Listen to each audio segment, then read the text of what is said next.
I don't think it's a stretch to say that as a society, we're fascinated by the concept of ruins. We study the ruins of ancient civilizations in order to understand our histories. We take photos of abandoned factories for their spooky atmosphere. There's just something so powerful and strange about being in such close proximity to our history, relics of our past that were once thriving and alive. I mean, just take a look at the enduring popularity of museum exhibitions on Pompeii, spaces where it is very socially acceptable to gather and gawk at literal preserved corpses. It's a very morbid curiosity, but it also gives us the opportunity to be physically present with history that we've only read about. But what happens when our fascinations with ruins cross over into the living realm, when the decaying objects of curiosity aren't ancient, but still ongoing and still occupied? So this is your wilderness.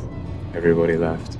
In the mid-2010s, a new horror location took the genre by storm, the city of Detroit. With major indie horror films like Don't Breathe, It Follows, Barbarian, and Only Lovers Left Alive, all taking place in the city and all portraying Detroit through the lens of atmospheric unease and dread. And at the end of the day, it's not really that hard to see why this is. Detroit is often discussed as a city of ruins, a relic of the heyday of the American auto industry that now exists partially abandoned. You want to know the truth? It'll be like Detroit. Our whole country will end up being like Detroit if she's your president. And given the importance of setting in the horror genre, I am just so interested in getting to the bottom of why Detroit is such a point of fascination within these films. How are the film's elements of horror tied to the location? How do these depictions of Detroit as a place of ruin affect the ways in which we view the city, and in turn, the very real people who inhabit it? Well, today, we're going to find out. But first, hi, I'm Emma Chang-Kredl. Welcome back to my channel. It's so lovely to have you here. Now, if you're having deja vu and you're just like, Emma, I swear to God, I've seen you do this exact video before. It's true. In April 2024, I released a video discussing pretty much the same topic. That being said, this was my second ever video posted to YouTube, and as a creator and a researcher,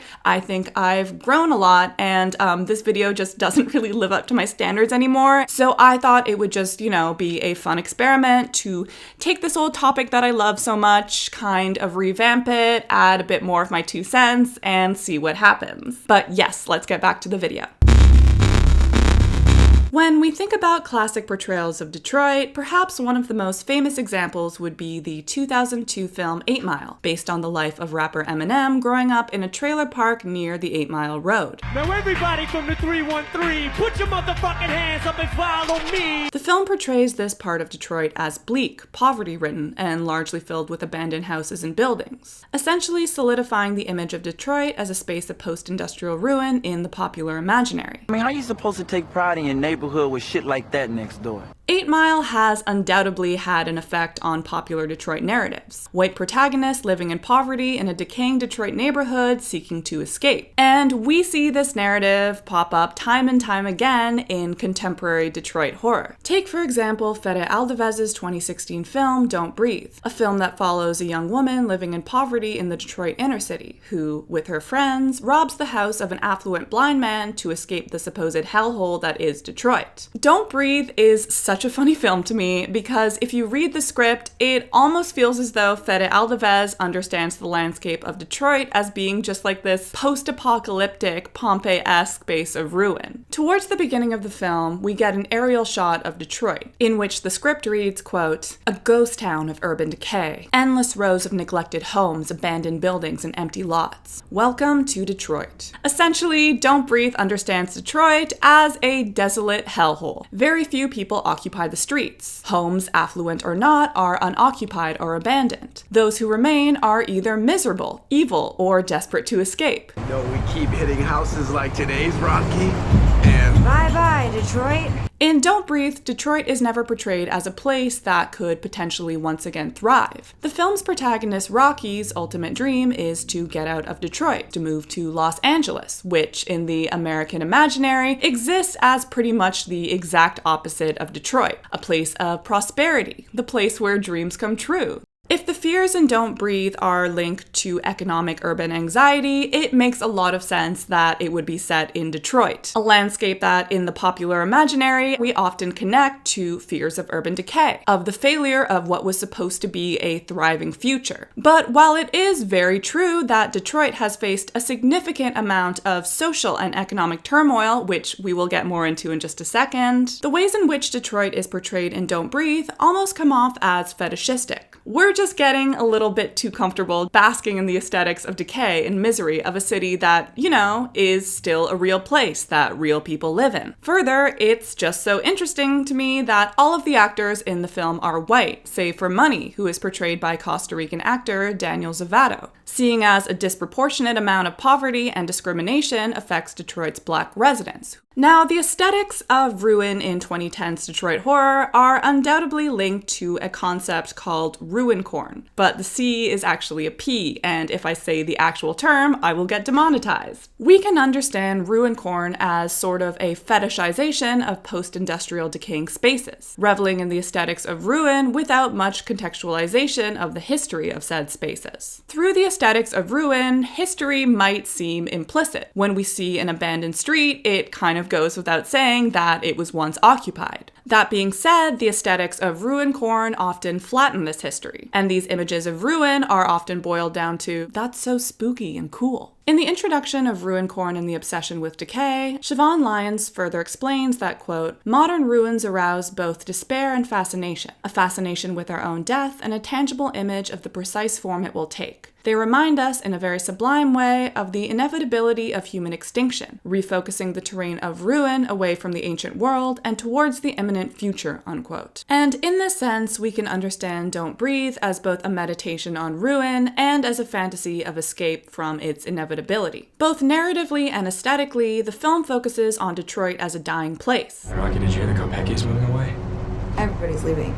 Those who inhabit it, especially its more impoverished areas, are destined to meet the same fate as their surrounding landscape. But, of course, the horror in Don't Breathe doesn't exist in the landscape alone. We also have to consider the man of the hour, the sociopathic blind veteran who hunts down the group that is trying to rob his house in order to kill him. I say him, but I meant them. He's hunting the robbers town, not the other way around. This old man is not just evil, he almost has like a mythological essence to him. The group of robbers specifically target his house because they heard he got a bunch of money from a settlement in which a woman ran over his daughter. The goal of the robbers is now to investigate these claims, which, if true, will lead them to vast fortune. And to me, this connection between the ruinous landscape and the investigation of lore is really where the Detroit horror film exists, on the structural axis of two qualities: the aesthetics of urban environments and the investigation of urban legends. Two elements that work in tandem to create this sense of dread that we're discussing today. But now that we understand the importance of this intersection between aesthetics and lore, let's now take a second to look at the lore of the city of Detroit itself. So, before Detroit was known as basically just a site of failure and ruin, the Rust Belt city was a pretty significant American hub, with a booming automobile industry rising at the turn of the 20th century. During this time, giant plants like the infamous Packard plant were constructed, and people were just flooding in, looking for work and settling down with families. By the 1950s, Detroit actually became the fourth largest city in America. But, of course, the early history of Detroit was not all prosperity and cars. It was also marked by a lot of racial inequality. Between 1910 and 1930, the black population in Detroit grew from 1% to 9%, leading to a number of very racist measures that were put in place in order to ensure racial segregation within the city. One of the most damaging and impactful measures was redlining, an act in which neighborhoods were graded based on a number of factors like condition of housing, closeness to amenities, class, and race. These neighborhoods were then divided into colors. Green was considered best, blue was still desirable, yellow was declining, and red was hazardous. Hazardous, as you probably guessed, was a sneaky way of just being like, this neighborhood has a lot of black residents.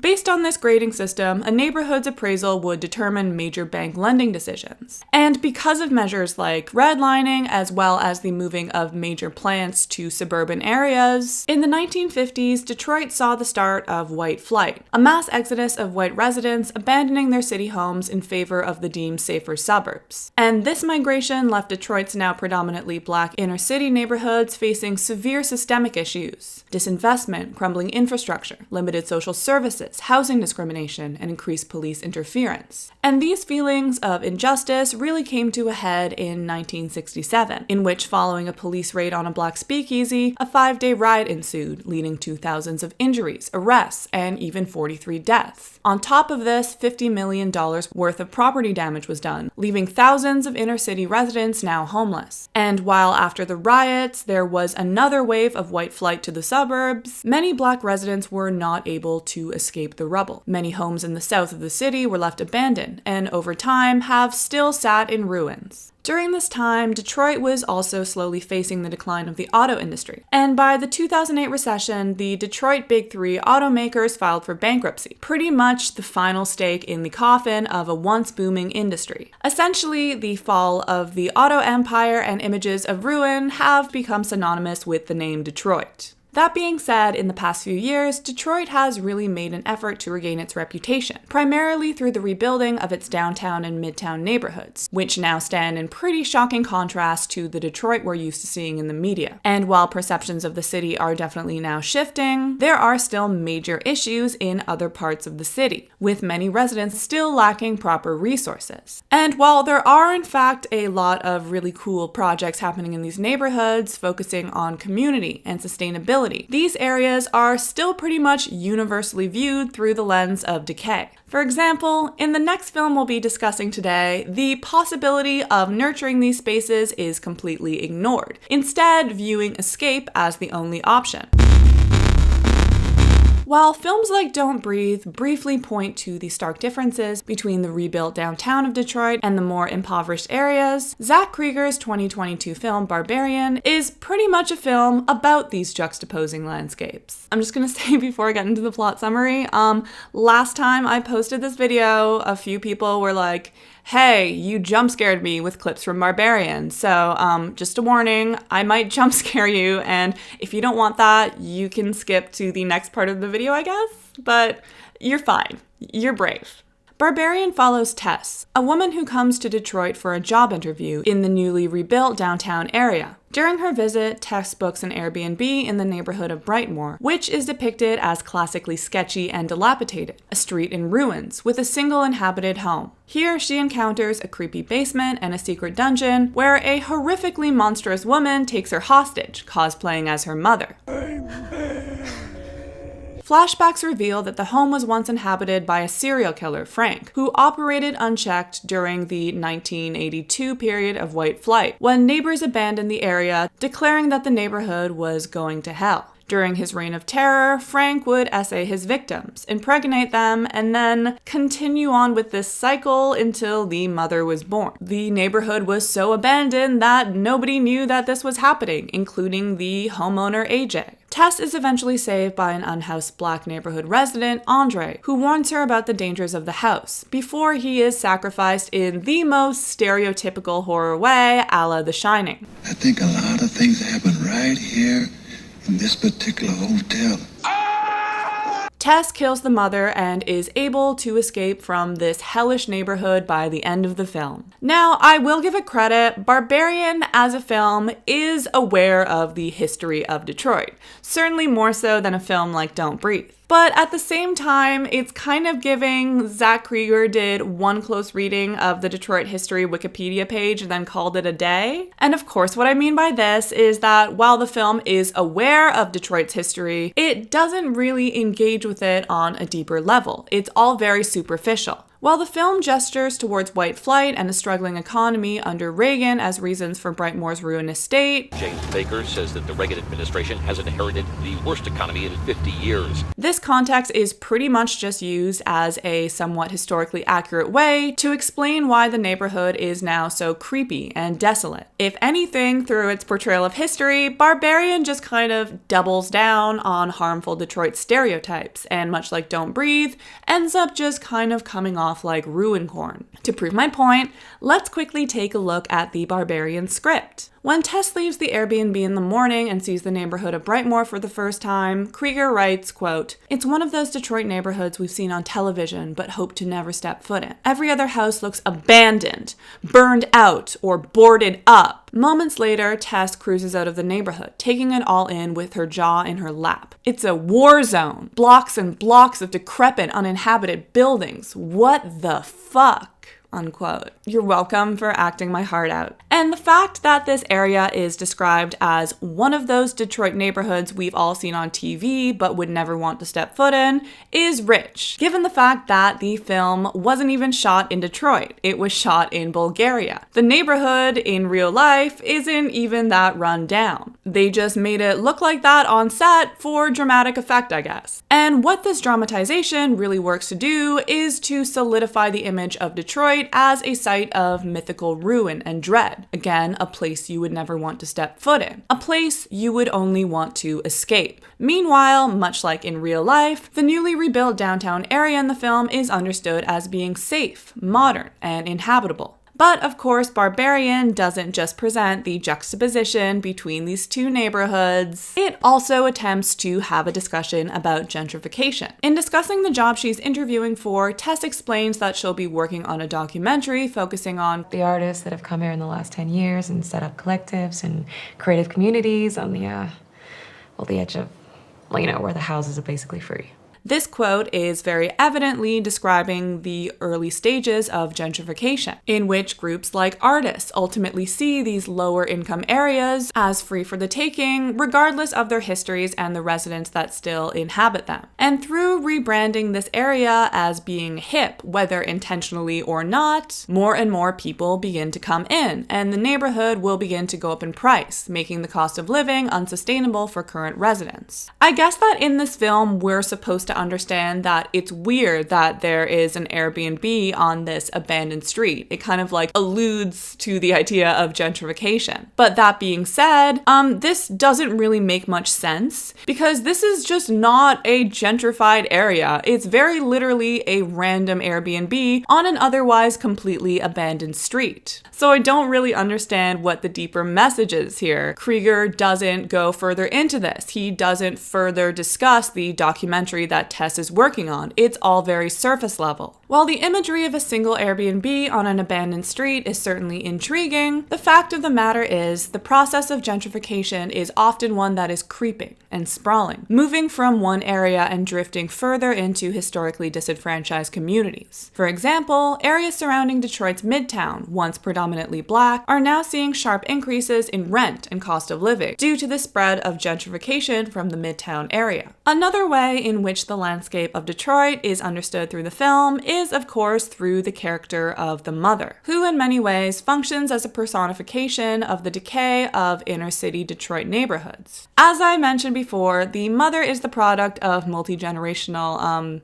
incense, who is able to roam free in the neighborhood of Brightmoor because it's just so desolate. She's not just like a random monster, she is very much the product of a long cycle of abuse and neglect. The character of the mother is also notably horrific. There's something so uncanny, almost abject about her appearance. In Powers of Horror, an essay on abjection, Julia Kristeva defines the abject as, quote, what disturbs identity, systems, order, what does not respect borders, positions, rules, unquote. And these systems and orders speak to the ways that a person gives gives meaning to other people, places, and things. The abject, which exists outside of our systems of order, is often liminal. It borders life and death, produces a feeling of sickness and disgust. As an example, looking at a dead body reminds us of the fragility of the human body. Much like the eeriness we feel seeing these abandoned, decaying homes that were once occupied in Detroit, the mother has the figure of something we recognize. She's a person, yet she's still a horribly abject figure, coming off more monstrous than anything. But at the end of the day, as a character, she really doesn't mean any harm. She very literally just wants to be a mother.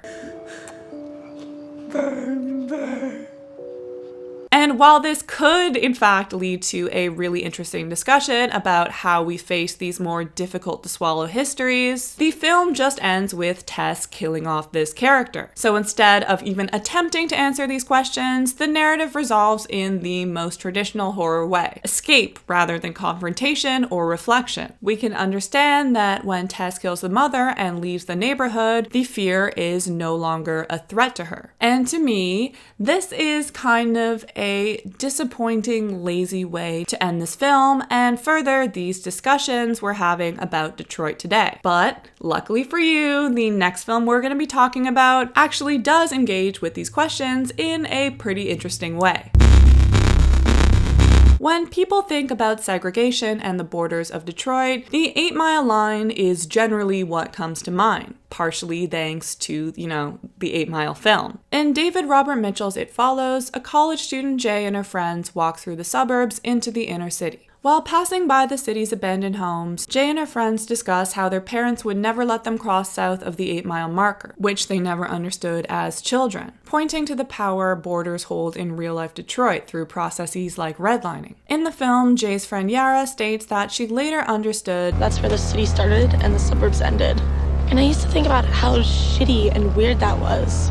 But while films like Don't Breathe and Barbarian understand these borders as clear boundaries that divide danger from safety, the horror of It Follows lies in their vulnerability. It Follows tells the story of Jay, a college student who has been transmitted a mysterious disease, which causes entities taking on the form of random strangers, or people you know, to walk towards you slowly. They'll never speed up, but if they catch you, they'll kill you. It's a really simple premise that's primarily been read for its portrayal of trauma relating to SA, the fear of inevitable death, and the plot's pretty direct link to the concept of passing along STIs. While there are so many readings that we can extract from this film, at the end of the day, It Follows is a film about borders. Borders between sickness and health, youth and adulthood, or in the context of how we'll be discussing the film today, the borders between the suburbs and inner city of Detroit. So just a quick fun fact, unlike the directors of Don't Breathe and Barbarian, Robert David Mitchell is actually from Detroit, and I feel as though this is really evident through the film. Firstly, it's the only film of the three that was actually fully shot in Detroit, and secondly, it's the only one that doesn't really fetishize the ruin aspect of Detroit that much. When trying to explain the horrors behind It Follows, one word that I would definitely use would be precarity, a state of instability, lacking security, being on the verge of collapse. While films like Barbarian frame Detroit as a site of precarious abject horror that must be fled or defeated, It Follows understands precarity as something different, something ambient and inescapable. In It Follows, precarity isn't confined to one neighborhood, one house. It doesn't respect borders. It follows you wherever you go. In It Follows, Detroit is seemingly caught in a state of temporal limbo. Something feels almost off about our main character, Jay's suburban house. While her family has a pretty sizable property, cozy rooms, a big yard, and a swimming pool, it almost seems vulnerable and weathered. The design of the house looks like it's right out of the 80s, yet the film's inclusion of technology such as this conch reader keep the story grounded in the present day. While the suburbs were traditionally thought of as a safe haven in Detroit, the homes of It Follows are instead portrayed as fragile, precarious, and decaying. And as Jay begins to come in contact with the monstrous figures of the film, this decay only becomes more noticeable. Jay contracts the mysterious disease from Hugh, a man she's been on a few dates with. Hugh brings Jay to the Packard plant, where the two hook up before Hugh ties Jay up and explains to her how the disease functions. And the location, being the Packard plant, is so essential to our discussion today, because at one time it was a prominent automobile manufacturing building, and after its closure became pretty much one of the biggest symbols of ruin in Detroit. The fact that Jay is made vulnerable to illness in this iconic space of decay is really of note. After this horrific encounter in this abandoned space, Hugh drops Jay off at her suburban home in a state of disarray. Yet, unlike films like Barbarian, the horror doesn't remain in the space of decay. It follows Jay home, to school, or wherever else she might go. It might be moving slowly, but it's always coming. As Kelly Oliver explains, the symbolic can maintain itself only by maintaining its borders, and the abject points to the fragility of those borders. While in It Follows, the monster can technically take on any form, it often takes on the form of sick or waste-producing bodies, like the old woman in the hospital gown, or the corpse-like woman wearing tattered clothes, soiling herself onto Jay's floor. Through her previous contact with decaying spaces, her suburban safe spaces are now riddled with illness and precarity. And as I mentioned before, as Jay continues to encounter these abject figures, her home begins to show more signs of decay. For example, the family pool breaks in and is left in an unusable state. And while there are certainly many ways this can be read, for example, as a loss of innocence, it also really works to underscore the precarity and fragility of Detroit's real and symbolic borders. But while the film does point to fears of decay permeating the suburbs, the movement of these same white suburban characters